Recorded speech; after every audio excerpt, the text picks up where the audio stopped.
You're listening to the Pace Radio Network here at paceradio.net. The views expressed by the individuals during this broadcast are their own opinions, and they may not be the same as those of their group or other organizations they may be involved with. All medical advice during our broadcast is not a medical opinion and should be checked with your medical physician. Oh yeah, baby, that's lovely.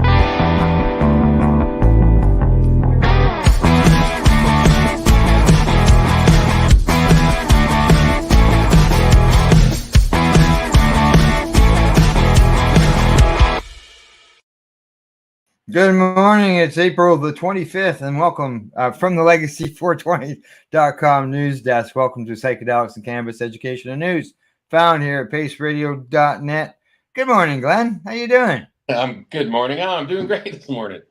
A little chilly, but I'm doing good. Yeah. Well, you know, things are looking pretty bright over your head right now. You got the new fan going on in the ceiling. Looks like you've got an idea, like a bulb, you know. Something up there. This is my son's room I'm in, so I'm not used to this room. But I do know one thing. It was snowing this morning. And it's a new house. Everything's new. It is. And it was snowing this morning here. It's almost the end of April, and we're having snow still. Snow? Yeah. Wow. Nothing on the ground, but it was in the air all over the place. It was in the air, yeah. I had the fireplace on last night. Did ya? Yeah. Missing Costa Rica, I can tell. Oh, I am. Or just summer. How's that? Just one summer. Yes, you're looking forward to summer, correct. And that starts next week for us here. By the looks of the temperatures, things are going to be looking good. Actually, there was one day there was 24. Please send it this way. Okay, it will be. It will be. All right, let's get started with the news. First story of the day comes to us from CTV News, and the first article is, headline says, Manitoba lifts ban on homegrown cannabis, pauses some new retail licenses. The Manitoba government is lifting its ban on homegrown recreational cannabis, while at the same time pausing approval of some new retail outlets. Justice Minister Matt Wiebe, who introduced a bill that would end a ban on homegrown cannabis and allow people to grow up to 4 plants under federal law. If the bill becomes law, it will leave Quebec as the only province with a ban. Manitoba's NDP government is also putting temporary moratorium on new licenses for controlled access stores that sell cannabis in urban areas. Unlike standalone stores that only admit adults, controlled access outlets include convenience stores and gas stations that are open to all ages, but put cannabis products out of the reach of customers. There are 11 such outlets in urban areas already, and the province says it wants to take time to review whether adding more is necessary and socially responsible. That's interesting. They sell cannabis at convenience stores and gas stations. I never knew that until this. No, neither did I. It's I said that's interesting. Yeah, I didn't. we read stories about Florida, which sells at some gas stations. Yeah, so it's the same kind of thing, right? But I've never heard of it in Canada. No, either did I. I didn't realize that. That was so that's why we got the word education. I want to know the next story now to see how this, how they're going to respond, if it's good news or bad news, or Right. Yeah. Follow up to that. I'm sure there will be follow up of that article, anyways, to let people know, how things worked out. So, on to our next story. This one comes to us from the Kelowna Daily Courier. Headline says, advocacy group calls on Vancouver to embrace cannabis tourism after 420 debacle. Vancouver, the head of a BC cannabis growers group, says that the city of Vancouver's choice to discourage instead of sanction a cannabis celebration over the weekend was a costly missed opportunity. The BC Craft Farmers Co-op says the city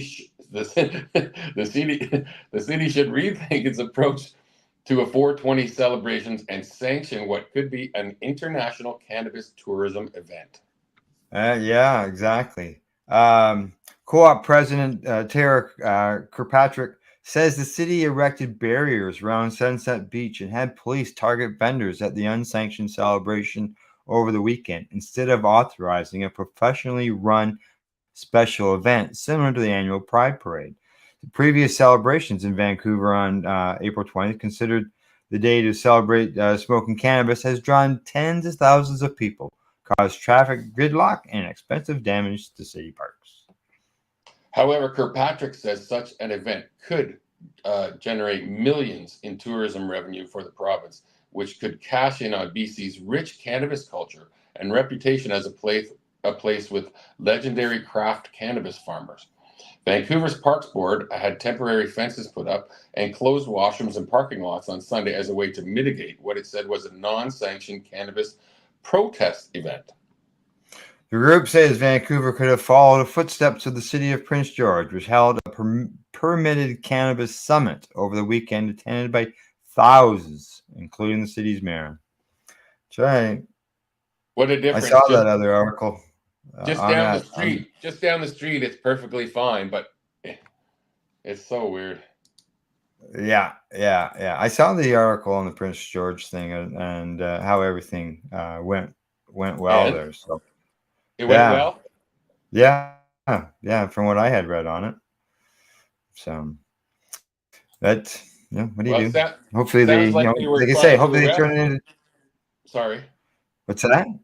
I said it sounds like they were trying to arrest some of the vendors there. Oh yeah, that at that location, yes, yeah, it did. But at the other place, it was permitted. It was a sanctioned event. It was allowed. Same province. Had the approval. Yeah. Alrighty, on to the next story. This time, this one comes to us from StratCan. Headline says, 2 enforcement actions against BC cannabis stores. BC's Liquor and Cannabis Regulation Branch, which is the LCRB, has conducted 20 inspections of its BC cannabis stores to ensure they check IDs since the beginning of legalization, compared to 277 in privately run cannabis stores in the province. The LCRB regularly inspects privately and publicly run cannabis and liquor stores in the province to ensure compliance with provincial rules, including administrative, public safety, and MAPS, which is checking ID inspections. The LRCB has conducted 910 such inspections of private cannabis stores in the past 12 months. Of those, 277 were inspections undertaken as part of the provincial government's Minors as Agents program to ensure cannabis stores are checking customer IDs, with the majority, 263 of them, taking place in the last year. Inspectors work with agents who are minors, who then visit the store and attempt to purchase a product. If the employee at the store sells any cannabis to the minor, a second inspector enters the store to inform them of the violation and the possible repercussions, which can be a fine of several $1,000s or temporary store closure. The Minors as Agents program inspections all cannabis retail stores in the province, both BC cannabis stores and private cannabis retail stores. Began in March 2023. Since then, the LRCB has issued at least 8 penalties to stores following failed MAP inspections, and 2 enforcement actions related to MAP inspections at provincially run BC cannabis stores. And I would assume that's because they don't get inspected at the same rate as the private stores. Yeah, well, they already admitted to that earlier on. They did. Some stores have opted to pay a fine when found out of compliance, while others have opted to temporarily close their doors. A few stores that face penalties successfully have argued that their case in court with no fines or other penalties applied. Most recently, Evergreen Cannabis in Vancouver successfully argued that the failure to check ID was an employee oversight, avoiding any formal penalty. And we did read that story, and they were in compliance of everything. And even the training program for the employees was in compliance, and that's why they didn't get this fine. Fine, yeah. The 263 MAP inspections of private stores represented 54% of all such stores in the province.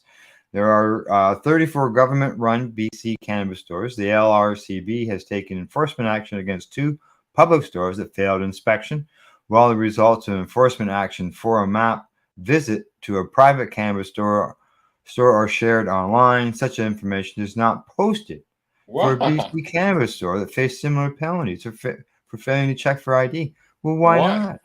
Yeah, Why why? not? I thought Yeah, we were equal. We're supposed to be equal under the law, yeah, right?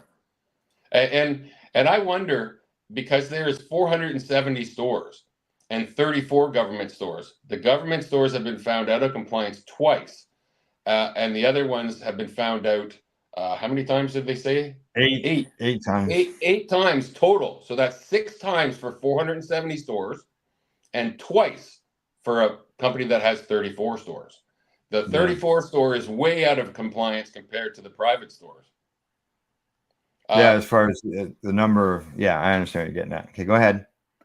Corey Waldron, the owner of Mood Cannabis, a retail store in Anamo, said the president of the Licensed Retail Cannabis Council in BC told StratCan that he doesn't understand the double standard. While he supports such inspections, he would like to see government-run stores be treated the same as their privately run counterparts. No shit. Yeah. With regard to MAP's program, the cannabis stores getting caught selling to minors, all retailers need to be accountable, whether it's a BCCS government store or an independent retailer. If there were 2 government stores that were caught selling to minors, why are those 2 stores not on the publicized list of liquor and cannabis stores that were issued infractions?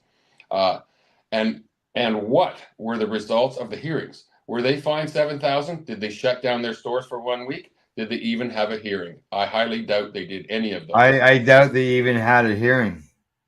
You're right, and It's more like do as we say, not as we do. Exactly. Yeah.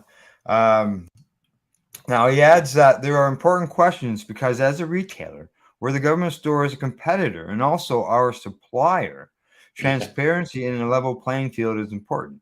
If government stores are getting special treatment in regards to following regulations and disciplinary processes, this certainly does not reinforce trust between retailers and the BCLDP.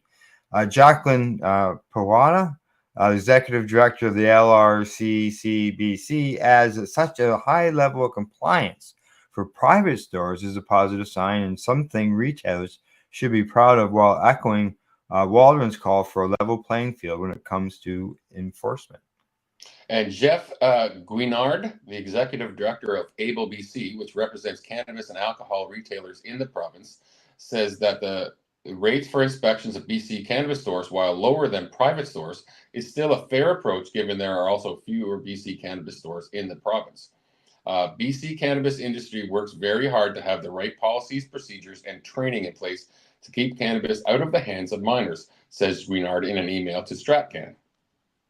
It may seem that the government cannabis stores are inspected less often than private stores, but it's fairly equal as a percentage of overall licenses. For example, there are over 10 times more private than government stores, so you'd expect to be 10 times as many inspections.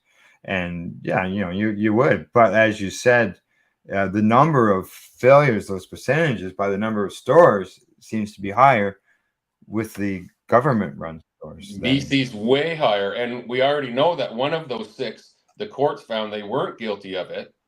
So there's only 5 in private stores at 477 stores compared to 34 stores with 2 infractions. Huge difference. Yeah, huge difference. Yeah. All righty. Well, we're get the next story all lined up here. We're talking about people's problems selling with stores and stuff. Coming to us in the next story here from the International Cannabis Business Opportunity, the headline there says that clinging to failed prohibition practices is the wrong move for Hamburg. So Germany go ahead. Germany implemented the first components of its national adult use cannabis legislation measure on April 1st, 2024. The historic policy change was widely celebrated inside and outside of Germany's borders and ushered in a new era for European cannabis policy and industry. As of the start of April, adults aged 18 and older can cultivate up to 3 plants in their private residence and possess up to 25 grams when away from the residence. It is also expected that in July, Germany will start to permit non-commercial cannabis clubs to operate. Unfortunately, not everyone was happy about Germany getting finally getting on the right side of history, members of this CDU party are throwing what amounts to public tantrums as they continue to air grievances about Germany's new national cannabis policy to seemingly anyone who will listen. The latest example can be found via recent comments made by CDU leadership regarding Hamburg's enforcement of cannabis fines. The CDU is in the citizenry is calling for a district catalog of cannabis fines for Hamburg. The Hanseatic city should follow the example of Bavaria, where people aged 14 and over face fines of 1,000 euros for violations of the Cannabis Act, and twice as much in the event of a repeat event, said Parliamentary Group Leader Dennis Thering of the DPA. And the Prime Minister, Markus Söder, had announced a restrictive application of the CanG for Bavaria, causing astonishment among lawyers. This is what defense lawyer Konstantin Grubwinkler, what a name, love that, explained in an interview with ZDF today. The amount of the planned fines for violations of the CanG are disproportionate, especially in comparison with other administrative offenses. I would love to know what the fine is for carrying 4 bottles of alcohol now. I'd love to know that. Grubwinker also explained in the Legal Tribune Online's coverage that fines for speeding violations in Bavaria and Hamburg amount to about 1/10 of the proposed fine among those possessing too much cannabis in Hamburg. Geez, it must be more dangerous for someone to have 26 grams versus someone doing 90 miles an hour down the highway. It is. You're a really bad criminal if you have 1 gram over. If history is any guide, enforcing cannabis prohibition policies on consumers, including fines, does not curtail cannabis consumption. Rather, all cannabis prohibition does is ruin lives and waste limited public resources in the process. Hear, hear. Law enforcement officials in Hamburg should be focused on fighting real crime and not clinging to failed cannabis prohibition practices. I second that one. Very true.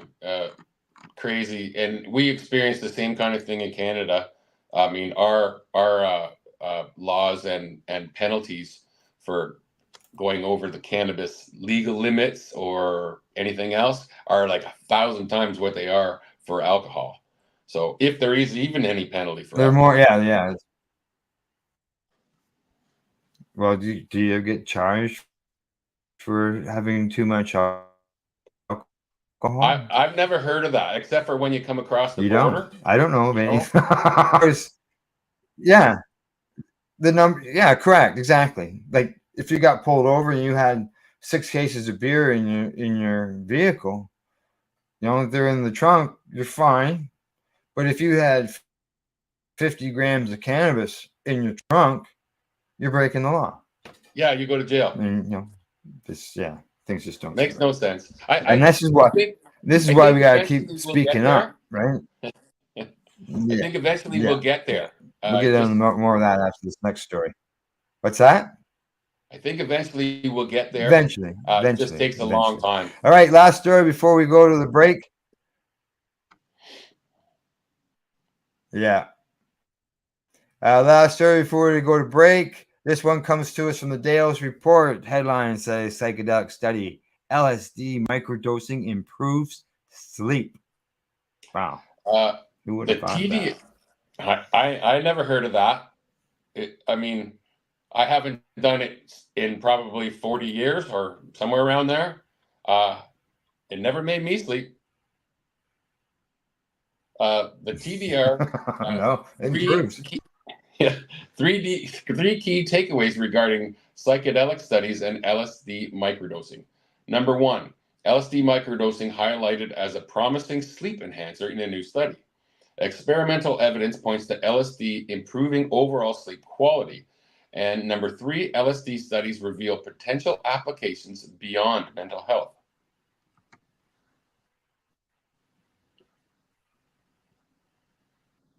Yeah, must be the microdosing versus taking full doses. That's what I was thinking.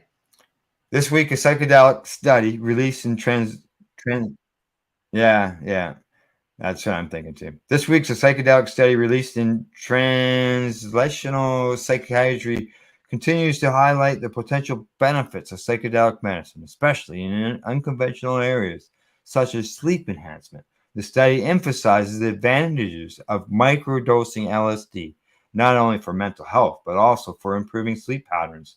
This evidence supports the idea that psychedelic compounds could have more everyday applications, enhancing well-being in areas we are only beginning to understand. The study, detailed in a recent publication in a prominent scientific journal, involved a controlled trial where participants were given small doses of LSD. The results showed that subjects experienced longer and potentially more restful sleep, suggesting a direct benefit of microdosing LSD on sleep quality.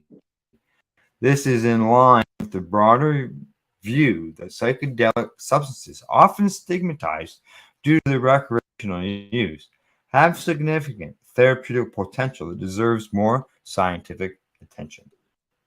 And additionally, further research published on a medical news website reports these findings, providing a detailed analysis of the sleep patterns of individuals who engage in LSD microdosing. The research closely monitors sleep duration and quality, offering promising insights into how regular, controlled doses of LSD can positively alter sleep architecture. The psychedelic studies are crucial as they broaden the discussion about psychedelics beyond mental health treatment, where benefits in managing conditions like depression and PTSD are well documented, to common health issues such as sleep disorders. The ability of LSD to positively affect sleep adds another dimension to its potential therapeutic uses, making it a candidate for future drug development and clinical applications. As research advances, it is increasingly apparent that the medical community should view these substances in a new light, recognizing their potential to contribute broadly to human health and wellness.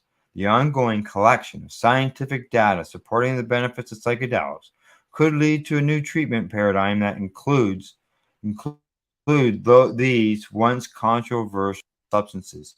Overall, the applications of these studies are significant, suggesting that the therapeutic applications of psychedelics like LSD could be more diverse than previously thought. By continuing to support and prioritize research in this field, we may discover additional uses for these compounds that could transform how we treat various conditions, including those related to mental health and more. So there you go. Very interesting. I never would have thought of LSD for a sleep aid. But like you said, I think it's the microdosing. No, same here. Come on. Yeah, that's what I'm thinking. It's not like someone taking 5 hits. That's not like microdosing. They're not going to sleep. No, they're not. All right, time for us to take a break. Just before we got into that story, we're talking. Sorry, we're getting the internet. No, we're talking just before that story. We're talking about. Correct. We're getting a delay going on here. As we talked before that story, we got to there's still changes that need to be done for the laws when it comes to cannabis. Our laws here in the country, even though it's legal, still need some changing, improvements, as I would say. People still got to speak up. We were speaking up for law enforcement when cannabis was illegal. We should continue to protest for cannabis law enforcement, or not enforcement. Let's change that one. Cannabis law reform, even though it's still illegal, because we want changes in the existing laws. And that's why we got to continue to do things such as the Global Marijuana March, which is happening next weekend, which is May the 4th. It happens globally. And the one is going on in Toronto. And we got some information to that as we go into the commercial break. Other than that, Glenn, we'll see everybody after the commercial. You're watching Psychedelics and Cannabis Educational News, found here at paceradio.net.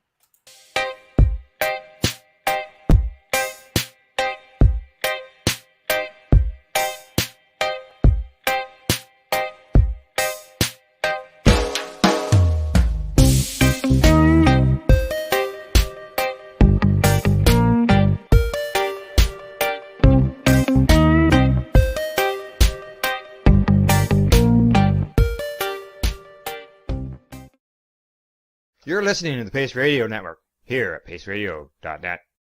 Limestone City Hydroponics is Kingston, Ontario's hydroponics shop. Take your growing to the next level and create the optimal environment with a tent kit, or maximize your yield with an ebb and flow flood table kit. Either way, Limestone City Hydroponics has more sizes and options to fit your needs. Are you looking for the power of the sun that adapts to your budget? Then look no further, as they have professional grow lighting. They have indoor grow systems that are easy and cost effective, with many options to fit your living space and lifestyle. Cultivate your growing potential. We have everything you need to succeed. And if you can't make it to the store, they offer local delivery to the greater Kingston area. Remember, when you're looking for experts to help you grow, then look no further than the locally owned Limestone City Hydroponics, 105 Sunderland Drive in Kingston, Ontario. Call them at 613-548-0420. Are you looking to get your medical cannabis grow license? Limestone City Hydroponics can help patients through the process of obtaining their license to grow medical cannabis. What's that? You don't have a doctor. If you meet the medical criteria, Limestone City Hydroponics has a nurse practitioner who can assess and provide medical cannabis prescriptions. What are you waiting for? Contact Limestone City Hydroponics at limestonecityhydroponics.ca or call them at 613-548-0420. What do you find at paceradio.net? People advocating cannabis education. Enjoy the buzz of legalization with Campbellford Lifestyle Shop. From lights to plant nutrients, books, consumption accessories, and more, we've got all your basics to grow or consume cannabis. Visit our info center or take a look at our piercing services and body jewelry, now available in-store through Campbellford Lifestyle Shop, 17 Bridge Street West, Campbellford. Cannabis edibles are an effective way to manage pain and other ailments, especially when you deal with your trusted partner, Legacy 420, in Tyendinaga Mohawk territory. You see, we lab test every product on site to ensure proper dosage every time, which is critical when consuming cannabis edibles. All Legacy 420 edibles are made by our classically trained baker and chocolatier, and we also have super tasty vegan options. Our baker has been in the industry for 25 years. She's also a chocolatier. Everything from savory to sweet, your chocolate bars, brownies, butter tarts, you name it, we make it. Talk to our knowledgeable Cannatex about our incredible variety available. Give your trusted partners a call. Legacy 420 out on your road.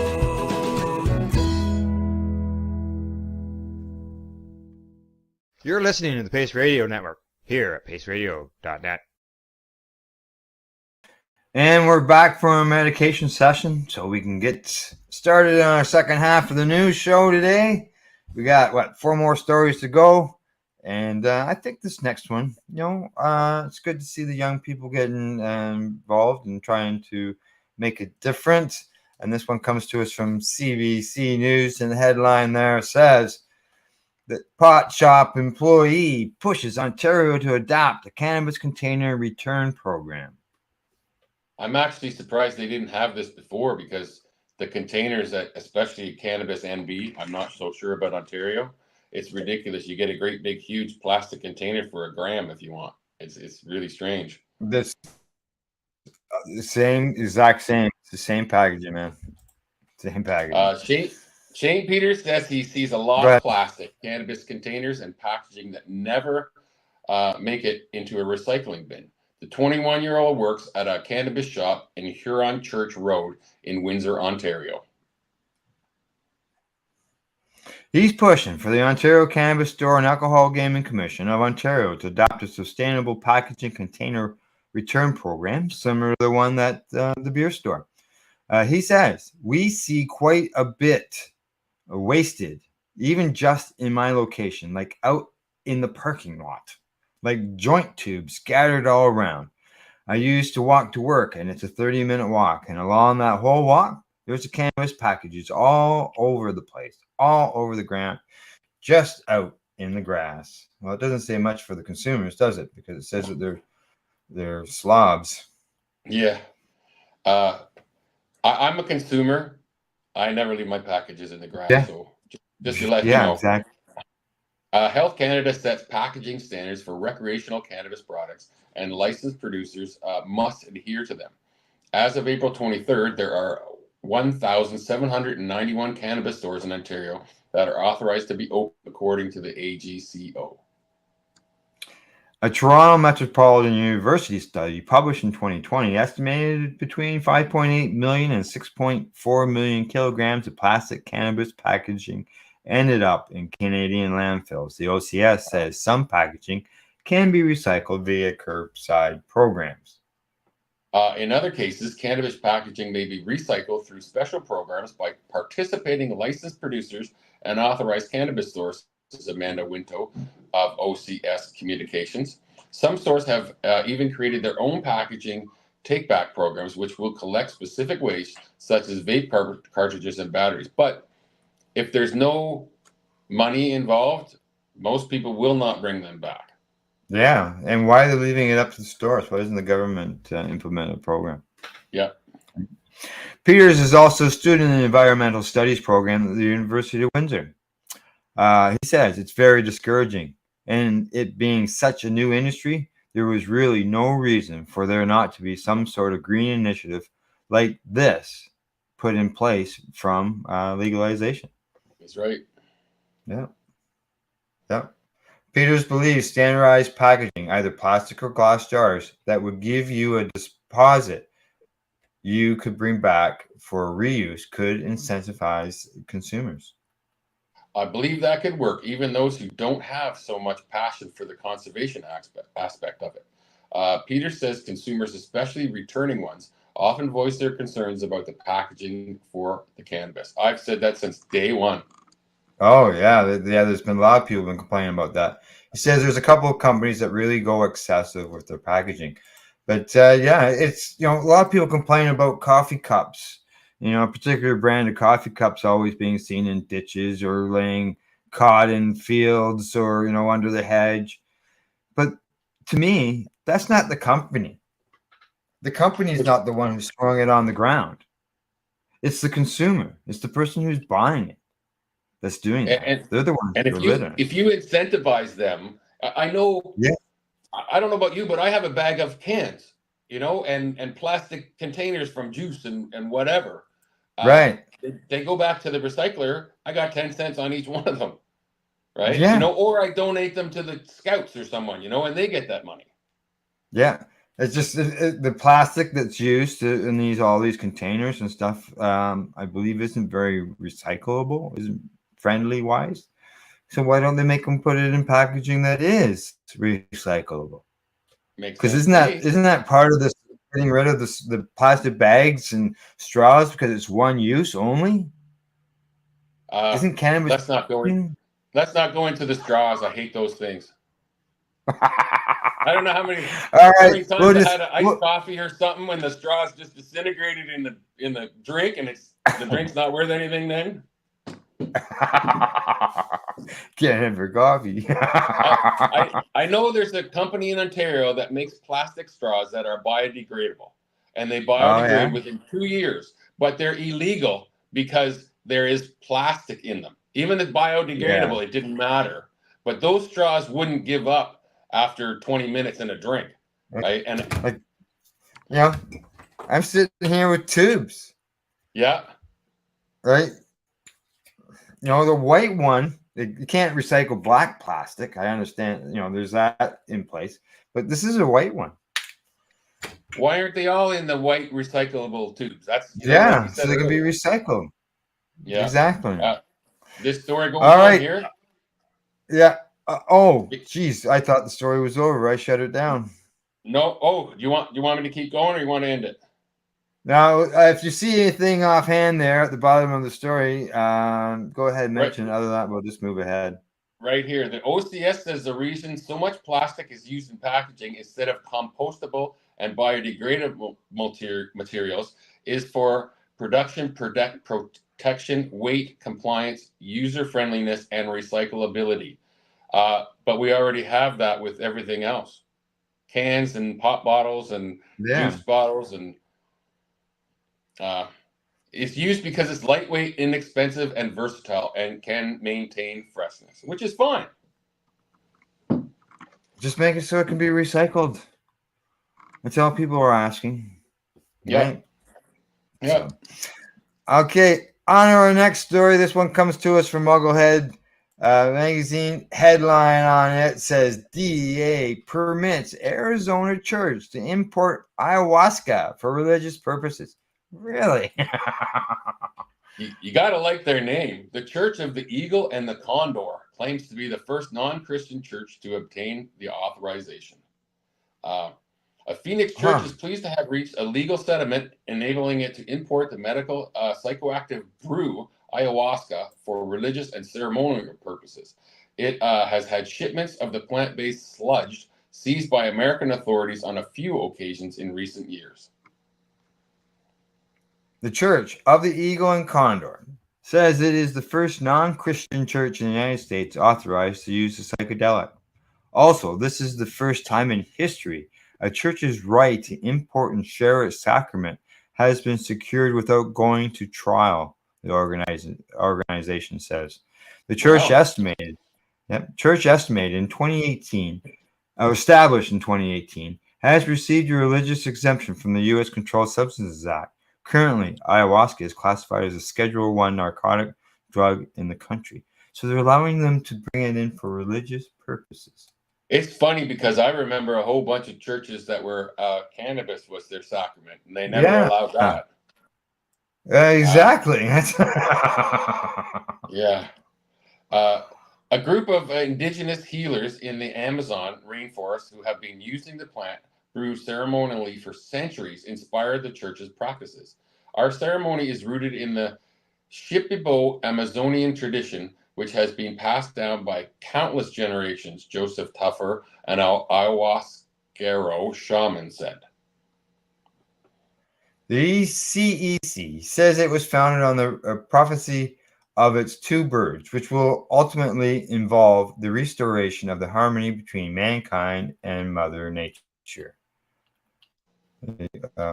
The bird worshipping church says this achievement will have positive implications for other religions that seek to use psychedelics to obtain enlightenment openly. Yeah, it does. It does. It opens it up. Yeah. The resolution of this case represents the government's recognition of this community's right to exercise their religious beliefs without interference. Church members Martha Hartney said, their success, the CEC, is a watershed moment in the United States. The development is significant because the Drug Enforcement Administration has now clearly acknowledged the role of ayahuasca in indigenous spirituality and religious practices. CEC's designated wisdom carrier is a Navajo woman. Its board of directors and advisors come from various backgrounds. Ayahuasca is made by combining leaves of the chacruna plant with the ayahuasca vine and cooking it for several hours. The chacruna contains the active ingredient DMT, while the vine contains a monoamine oxidase inhibitor. The latter is required for the drug to be orally active. Arizona is known for the Peyote Way Church of God, founded in the late 70s. It specializes in the use of a plant sacrament that grows in the desert. All races are permitted to cultivate and use the peyote cactus for religious purposes in the states of Nevada, New Mexico, Oregon, Colorado, Utah, and Minnesota too. Wow. That's different. I haven't heard that, and it's I think it's a good move forward. Yeah, that's see, we learn something in every show. more than one on this show. Oh yeah. Exactly. Okay. Up next, this comes to us from the Outlaw Report, and it says the Last Prisoner Project leads bipartisan charge for cannabis reform in D.C. The Last Prisoner Project, which is the LPP, spearheaded a week-long advocacy effort in Washington, D.C., culminating in the 420 Unity Day of Action. The initiative, the largest bipartisan cannabis advocacy event to date, according to the LPP, aim to push for federal legalization and provide relief for individuals still incarcerated for cannabis offenses. LPP coordinated lobbying efforts with lawmakers from both sides of the aisle. A press conference featured supportive remarks from prominent figures like Senators Ron Wyden and Cory Booker. The representatives Earl Blumhauer and Ayanna Pressley. The message focused on the social and racial injustice inherent in cannabis criminalization, particularly considering legalization efforts gaining traction across the country. The human impact of the cannabis prohibition was highlighted throughout the week. A candlelight vigil outside the White House drew attention of the plight to those still imprisoned for cannabis-related offenses. Advocates emphasized the racial disparities in such arrests, pointing to stories like those of the LPP constituents Brian Reed, Kyle Page, and Andy Cox, individuals who served time for cannabis offenses. I got the hiccups, if you've noticed. LPP urged lawmakers to co-sponsor federal legalization bills like the MORE Act and the States' Rights Act, along with the HOPE Act, which would provide funding for state-level expungement programs. These measures aim to not only prevent future cannabis-related incarceration, but also offer a path to justice for those already convicted. 420 Unity Day of Action wasn't solely focused on lobbying. The National Cannabis Festival panels will explore the social and economic potential of a legal cannabis industry, while discussions with LPP board member M1 provided a platform for directly impacted voices. The festival includes a concert headlined by prominent artists Thundercat, Wu-Tang Clan, and the Last Prisoner Project ambassador Redman.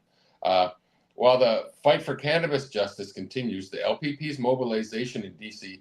marks continued pressure on the Biden administration to deschedule cannabis before the November election. And I think they should move before the election. Yeah. Well, let's hopefully minimum it ends up being a discussion and get some real good traction during the next election, so that something does happen. We've been promised it for years and years and years. Oh, it's just ridiculous. It's back and forth, and parties going different with their banking acts and this and that. It's just been head shaking. But change is happening. Someone's going to do it, hopefully. It's just slow as a glacier. Yeah, slowly. Yeah. All right. On to our last story of the day. And this one comes to us from scientificamerican.com. And it says, lemon scented marijuana compound reduces weed's paranoia effect. At the right dose, cannabis has relaxing effects, which can help ease anxiety and manage pain. The right dose is notoriously hard to determine, however, and just a little too much can produce a dramatically opposite effect, an experience that recreational users sometimes call paranoia, an acute anxiety and panic that makes the world feel hostile and terrifying. Such acute anxiety is commonly reported by people seeking emergency care for cannabis-induced intoxication. But one of the many aromatic compounds found naturally in the cannabis plant may actually ease the anxiety-inducing effects, according to new research published by this month by Drug and Alcohol Dependence. The findings suggest that cannabis strains with high concentration of this citrusy compound called D-limonene could help some users avoid. Sorry? That's close. Yeah. Some users avoid anxious reactions and thus benefit more from cannabis therapeutic potential. And I got to say, I have never experienced this in my life. And I've used it paranoia for over 40 years, and I've never experienced this. Yeah. This is one of the terpenes, one of many terpenes within the cannabis plant. Cannabis plants contain more than 500 chemical compounds. The cannabinoid THC is the one that causes the high, as we know. CBD is in there, is widely believed to be beneficial. The plant also contains hundreds of aromatic compounds called terpenes, which give it its distinct scent profile for decades, researchers, growers, and cannabis enthusiasts alike have speculated that there's something special about the effects of consuming products made from whole flowers rather than single compounds such as THC and CBD, effectively isolated from the plant. This entourage effect concept arose from experiments that seem to show whole plant products produce a different experience than THC alone. The idea is that the whole is greater than the sum of its parts, that there's synergy, says Ryan Vandry, a behavioral pharmacologist at Johns Hopkins University and senior author of the new study. But scientists don't know if this effect works or how it might do so, largely because of the sheer number of chemicals involved. Despite the lack of clear scientific evidence for the entourage effect, this idea has had major impact on how the industry breeds and makes different cannabis strains. Vandry says, there are a lot of claims made by businesses about the effects of certain types of cannabis products without empirical data to back it up. He says some of these claims point back to a 2011 review paper by pharmacology researcher Ethan Russo, now CEO and CREDO Science and co-author of the new study. Russo's 2011 paper cited studies on animals and humans in non-cannabis contexts that indicated the terpene D-limonene has anxiety-reducing properties. The question of whether it has the same impact on cannabis consumption has never been tested, however. So Russo called Vandry and asked if he would be willing to do an experiment. Yeah, Dr. Russo, he's been involved in this for a long time. Vandry says, I was a very skeptic going into this study. He didn't expect to see that these relatively small concentrations of compounds would have a substantial impact on the overall effects of cannabis. To test whether they would, he and his team recruited participants who were not regular cannabis users, but reported having an anxious reaction to it in the past. 20 participants completed 9 randomized tests in which they inhaled combinations of different levels of vaporized THC and limonene, or a water vapor placebo. The investigation was a double-blind study, so neither the participants nor the researchers knew which active compounds, if any, the participants received at any point. Afterwards, 12 of the 20 participants completed an additional test in which they received even higher doses of it along with THC. During each test, researchers sampled the participants' blood several times before, immediately following, and at regular intervals for 6 hours after exposure. Participants were asked to rate the effects and their mood. Researchers also noted their vital signs and tested cognitive performance. The scientists found that the D-limonene, concentration increased in proportion to THC. Participants reported fewer anxiety symptoms. The result was most pronounced in the final trial when participants inhaled 2 parts of D-limonene for 1 part THC, a very high ratio that would also not occur naturally in any known strain of cannabis. This is early stage stuff, but the cool thing is that it worked. And even cooler, it was a very specific effect. Vandry says besides reducing participants' feeling of anxiety or panic, the limonene levels didn't appear to alter any other part of the THC's reported effects. This seems to be very targeted effect, he said. Such investigations are exactly the kind of controlled studies we need to inform the benefits and risks of cannabis, says Deepak Cyril a psychiatrist at Yale University who is researching cannabis. Given the high concentrations of limonene tested in the new study, however, he cautions consumers against seeking out the terpene on the basis of this research alone, and warns that commercial interest may capitalize on this like they have done with CBD. Although researchers don't know exactly why limonene might reduce THC-induced anxiety, studies conducted in the rodents suggest the chemical tweaks levels of neurotransmitters serotonin, dopamine, and gamma aminobutyric acid in the brain. Importantly, it does not directly interfere with how THC acts on the brain, which is likely why it doesn't impact other aspects of the high, Bandris says. The new study is the first of its kind, so it has a few key limitations. Participants inhale the vaporized version of the drug, so the findings may not apply to other methods of consumption, such as smoking or eating. And the effect of vaporized D-limonene in the lab was less notable at concentrations that you would find naturally in cannabis. Yet Vandry notes that the effect could also have been lower than that of the D-limonene consumed in a typical private smoking environment. Excuse me. When one smokes cannabis, much of the effects, such as aromatic compounds, come from continuing to smell them after the initial exhale. But as noted, the study's participants had to breathe out through a filter to disguise the scent. And future studies would help untangle how these many compounds interact with one another. Right now, there is not enough information on terpene interactions in the body, says Uma Anand, who is a neuroscientist at Imperial College London, who has studied low or how isolated cannabis terpenes impact rat neurons. Vandry's team is currently running similar experiments with other terpenes found in cannabis, including A-pinene and B-mycene. While the lab hasn't fully analyzed the D-pinene data yet, it doesn't appear to affect anxious responses so far.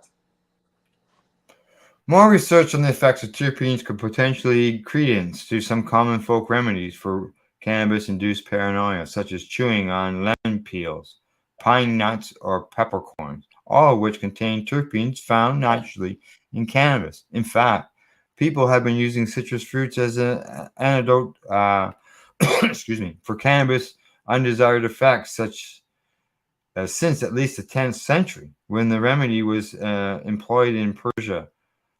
Russo noted in his 2011 paper.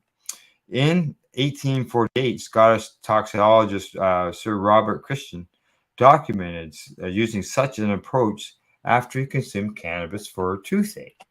Next morning, Christian wrote, "There was an ordinary appetite, such torpidity, great defect and shortness of memory, extreme apparent protraction of time. These symptoms lasted until 2 p.m. when they ceased entirely in a few minutes after taking lemonade." I've never heard of this either. I'm learning so much in this show, it's insane. There you go. I was saying I've never experienced paranoia from cannabis, right? So I don't know what it's like from that. I have from alcohol, we called it the bed spins back in the day, and that made me very, very paranoid. And maybe that's part of the reason why I don't drink much at all. I don't drink because of health reasons, but also before then I didn't drink much anyways. I don't like getting sick. So. When I was young, I liked it. Let's see. What's up for the rest of the day? You get out for a bike ride yet? I would love to, but the snowflakes in the air are saying don't ride today. I was out on the 9th of April, and I had a lot of fun, but it was like 13 or 14 degrees then. So now we're in around zero. It's not good bike weather. Not happening. Eh? What's coming, guy? It's coming. The warm weather is coming. So. You'll be able to get out for a ride. All right. That's it for today from the Legacy420.com news desk. As I said, that's the news for today. We hope that you found it educational and informative. Thanks to Legacy420.com, Campbellford Lifestyle Shop, and Limestone City Hydroponics.ca, and to our viewers. Thanks for tuning in. And don't forget to educate, medicate, and do not incarcerate. You're listening to the Pace Radio Network here at paceradio.net. The opinions of the individuals during this broadcast are their own. and may not be the opinions of their group or other organizations they may be involved with. All medical advice during our broadcast is not a medical opinion and should be checked with your medical physician. When you have a pain that's reached its peak, Legacy for 20 is so unique. If organic cannabis is what you seek, here's your trusted partner 7 days a week. Suppository salves, vapes and drops, topicals, edibles, infused pop. Just when life seems like it ain't easy, at Legacy 420 enjoy a pop freezy. Lab tested products make them the GOAT. Legacy 420 out on your road. Legacy 420 in Tyndonega Mohawk territory. Indigenous organic cannabis at its finest. Enjoy the buzz of legalization with Campbellford Lifestyle Shop. From lights to plant nutrients, books, consumption accessories, and more. We've got all your basics to grow or consume cannabis. Visit our info center or take a look at our piercing services and body jewelry, now available in-store through Campbellford Lifestyle Shop. 17 Bridge Street West, Campbellford. Limestone City Hydroponics is Kingston, Ontario's hydroponics shop. Take your growing to the next level and create the optimal environment with a tent kit, or maximize your yield with an ebb and flow flood table kit. Either way, Limestone City Hydroponics has more sizes and options to fit your needs. Are you looking for the power of the sun that adapts to your budget? Then look no further, as they have professional grow lighting. They have indoor grow systems that are easy and cost effective, with many options to fit your living space and lifestyle. Cultivate your growing potential. We have everything you need to succeed. And if you can't make it to the store, they offer local delivery to the greater Kingston area. Remember, when you're looking for experts to help you grow, then look no further than the locally owned Limestone City Hydroponics, 105 Sunderland Drive in Kingston, Ontario. Call them at 613-548-0420. We are people advocating cannabis education here at paceradio.net.